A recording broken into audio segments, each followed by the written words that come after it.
Katambayan, papunta tayong Baliton Glan, Sarangani ngayon at papasyalan po natin yung isa sa ating kaibigan na may manukan doon kung ano po yung mga diskarte niya po.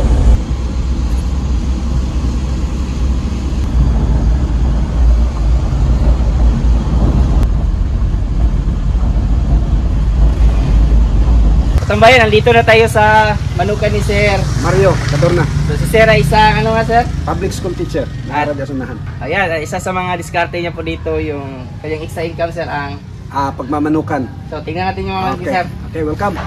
Ilang square meter lang yung manukan mo sir? More or less nasa mga siguro 90 or 100. Ayan, madami pala sir ah. Oo. Matagal ka na nag-aalaga sir? Since siguro mga 4 years na. Dito tayo dito. Ayan mga katambayan. Kumusta yung pag-aalaga ng manok natin sir? So far okay lang naman. Kasi passion at the same time naging partly na sa extra income ko. So ano pala yung mga alaga natin sir? Halo ito, may mga Rhode Island, Hubbard, ang BA na mga ano doon, naka-separate yun sila. Yung Sussex naka-separate, saka yung Barred Plymouth. Ang dito naka-range is Cross na lahat.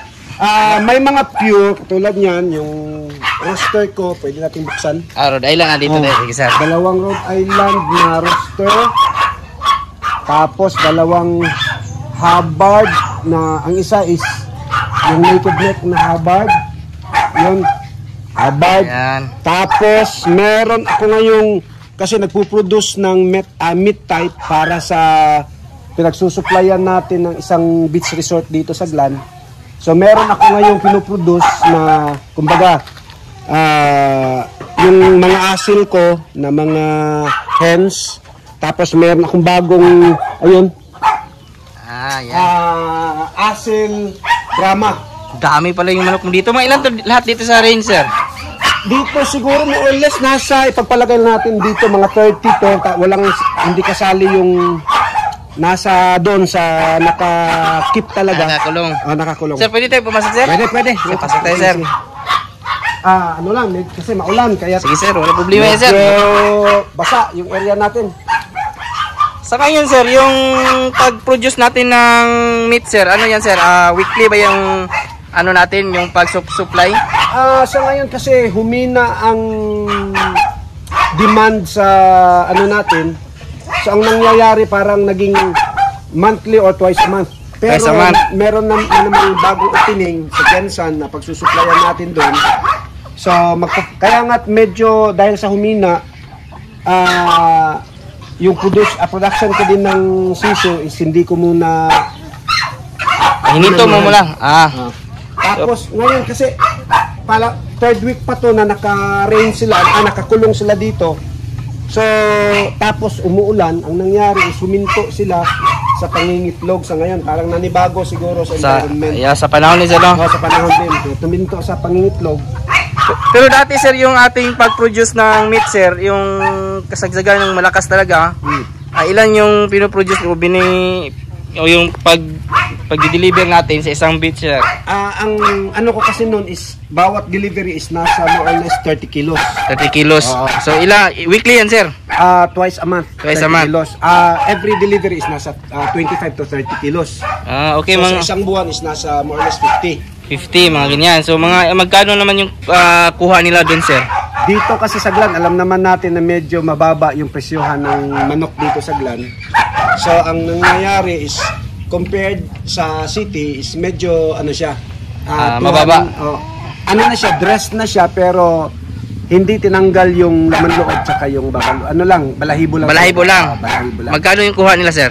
240 per kilo. So yan, so sa isang transaction sir, magkano naman yung mga nababayaran nila sir? O yung nababayaran nila? Mga sa isang transaction is nasa mga 7,000, more or less 7 or 8 na. So 6, 7, 8 dyan. So kumbaga sir, sa isang buwan sir, nasa 14 to 16,000. Supposed to be dati, no? Ngayon ano kasi ngayon parang nag-limit sila ngayon So ang ano lang nila is 15 kilos na lang daw.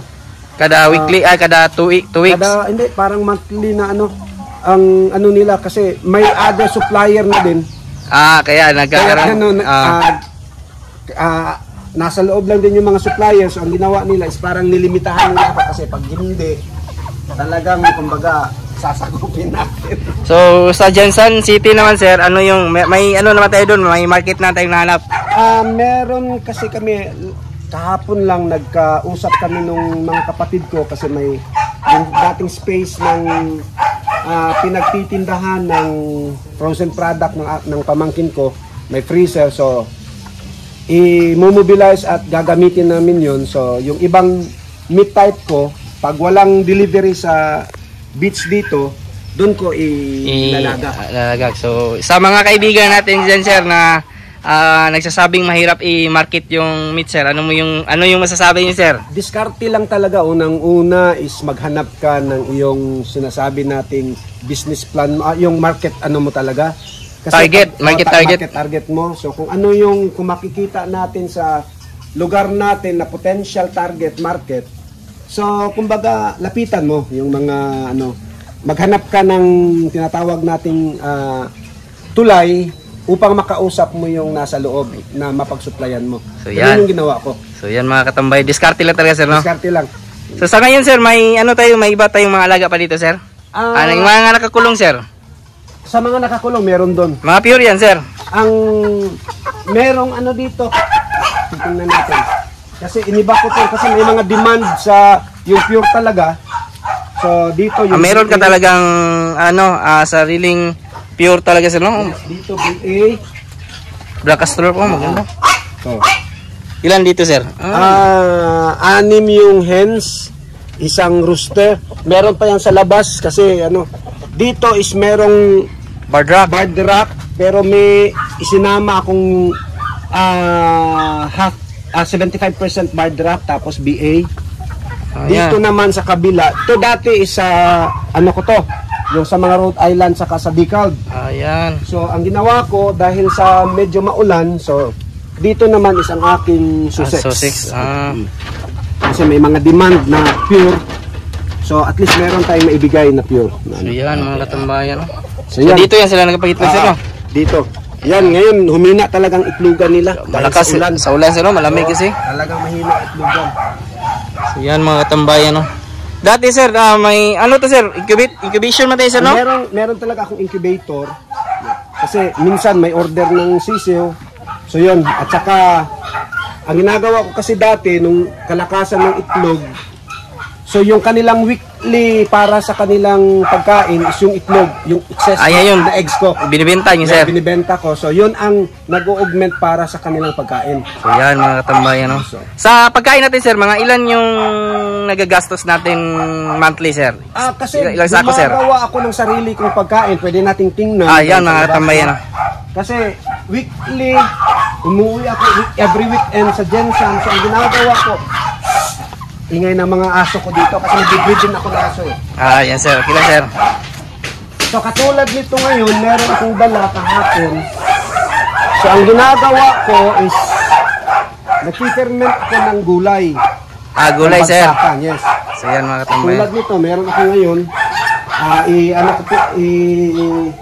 Bibiling ko pa ito mamaya. Yan yung gulay mo sir. Gulay, yes. Meron ako dito every week talaga.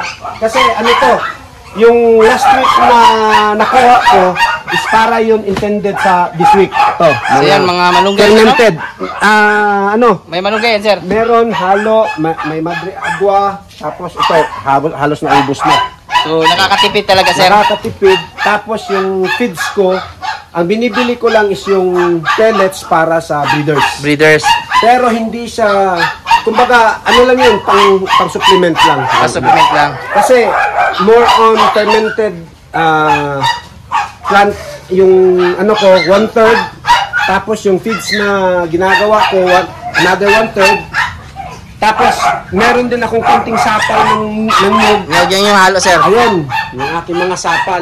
Yan mga tambayan. Yan, yung ito. So, talagang nag-i-stock ako ng sapal ng nyug. Ito. Yan sir. Naka ano to. nakasako. Nakasako. Saan mo yan kinukuha, sir? Sa Nurala pa, every time na kami, kasi taga Nurala yung misis ko, so every time na pumupunta kami ng Nurala. Bili yan, sir. Binibili mo, sir. Yes. Magkano naman yung sako, sir? 30 ata yung sako sa asukal.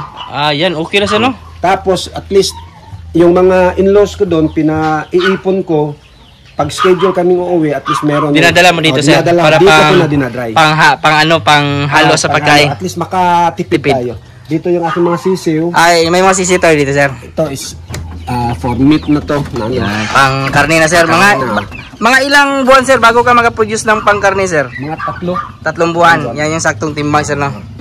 Ito bagong ano to. So, yan, mga katambayan. So, binibenta naman tayong sisiw, sir, no? Yes, pag may bumibili, dito selected ko to na ano.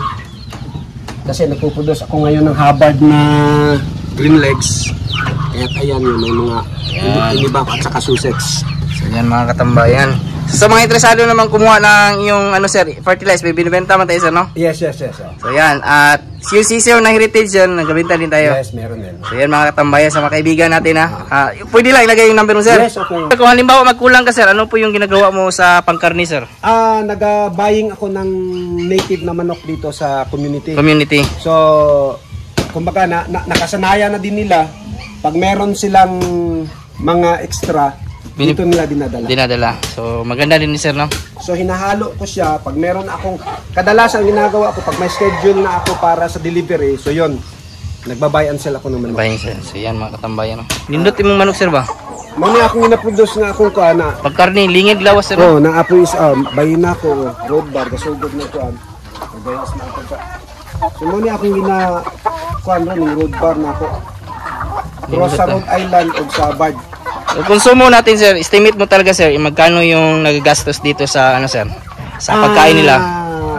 Every week is 25 kilos na mix ko ng ipa ng palay tsaka soya. So, nasa, pagpalagay natin 500 yon. Then, ang 10 kilo ng breeder pellets at saka itong magkano man lang itong nagagasto sa fermentation. So, ipagpalagay natin weekly more or less nasa 800. 800. So, ilagay mga siguro 3 to 4,000 ang... yan. 3 to 4,000 a month. A month. So, masasabi mo, sir, may kita talaga sa karni, sir? May basta matyaga lang at saka may klarong market ka lang. Yan. Yan mga katambayan. So, itong nandito, sir, no? May mga heritage, mga ano na, sir, no? Halo na? Laki na ano mo, sir, Ano, sir? Ito? Parang decal, sir, no? Decal Laki ba? Upgraded na yan, sir? Hindi, ano na? Parang laki ba? Pure pa yan siya na decal. So, basta maganda siguro pagkain nandiyan siguro, no, sir, no? So, mga ano man dito, sir, no? Yung mga roster mo, sir, mga Rhode Island. Rhode Island, dalawa. Tapos, may mga naked neck din tayo, sir, no? Hubbard ba yan? Hubbard. Yan mga katabi malak. Naked neck na upgraded ko na yun. Yan. Isa. So, yung labas naman ito, sir, malaki naman yung mga sisiyo, sir. Oo. Ito, nag-uumpisa pa lang kumasta pero nasa 3 kilos na yan, sobra, sir, na ba? upgraded roster ko to. Apat na yan, sir? Upgraded roster ko to siya. Ang laki katambayan, no? Asil yung nanay, Brahma yung tatay. Brahma yung tatay. Oo. So, yung katambayan, no? So ito yung future ano ko talaga para sa upgraded ano ko. Pangkarni. Yan, yung mga upgraded natives ko na babae. So, yan, mga katambayan. So meron din akong So dati, sir, nung kasagsagan ng maganda yung panahon, maganda naman yung pangingitlog nila. Oo. Ilan yung abot ay isang tray, sir? Sa isang araw nasa 20 pataas. 20 pataas. Average ko lang is 20. So yan, mga katambayan, no? Ganda pala pang karne nito, malalaki. Pangkarne talaga ano ko nito, Target. Yan. Ang pinipili ko din is medyo yung malalaki para sa meat type. Makukuha mo talaga yung target date mo. Tama, katambayan. May pang merienda din tayong natin sila. Ayan, malunggay. Malunggay. Maubos nila yan maghapon. Yan, ay mong ano, sir, lapo kayo maliliagwa dito, sir. Meron isang ano kasi pero wala pa. Wala. Malaki na yun pero ano kasi wala ng area pagtatamnan. So yung katambayan. isang ano lang. Ang madami kasi dito is malunggay. Malunggay. Ayan. Yan. Salamat kay sir. Okay, welcome. So yan lang po yung mga ganapan ngayong araw at nagpapasalamat po tayo kay Sir Mario nga pinatuloy po tayo sa kanya. Napakasimpleng manuka, nasa 90 to 100 km lang po at masasabi po talaga natin na madiskarte po siya kasi kaya niya pong ibenta, kaya niya mag-dispose ng mga pangkarning manok at sipag lang po talaga din sa pagbigay ng pagkain para makatipid po at makasurvive at kumita po. Sa mga nanonood po pala ng aking mga previous videos, mga bago po natin subscribers sa viewers, welcome po sa ating channel at kung kayo na po ay napadaan ngayon, sana po ay consider niyo po na i-follow, i-like, subscribe. Napakalaking tulong po yan. Kung may mga katanungan naman po kayo, ilagay lang po sa comment section at ating sasagutin. At huwag kalimutan i-click yung notification bell para sa mga susunod na videos. Maraming salamat po pala Kings Beta Plus Animal Feed Supplement, Panamox, Panamox Forte, Worms to Go, Intenso Plus, Intenso Premium, and Intenso Power Star. Sa mga nanonood po dyan ngayon, shoutout po sa inyong lahat. Sa mga hindi ko naman po na shoutout, isa-shoutout ko lang kayo sa susunod. Maraming salamat, God bless at ingat po kayo palagi. Bye-bye!